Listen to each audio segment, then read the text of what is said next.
राम राम मंडळी. आमच्या गावाला उंदरांनी खूप त्रास दिला होता, म्हणून मी आणि पप्पा गेलो गावात चक्कर मारायला. त्यानंतर हत्यार घेऊन मी गेलो शेतात.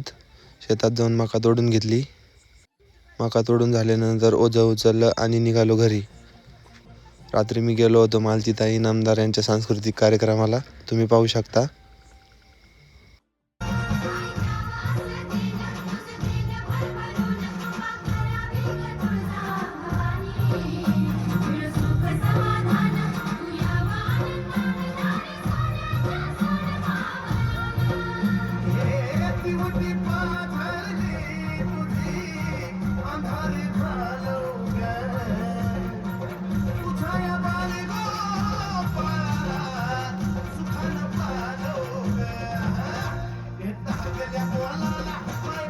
कार्यक्रम संपल्यानंतर मी निघालो घरी. अशा प्रकारे आपला आजचा ब्लॉग येथे समाप्त होत आहे.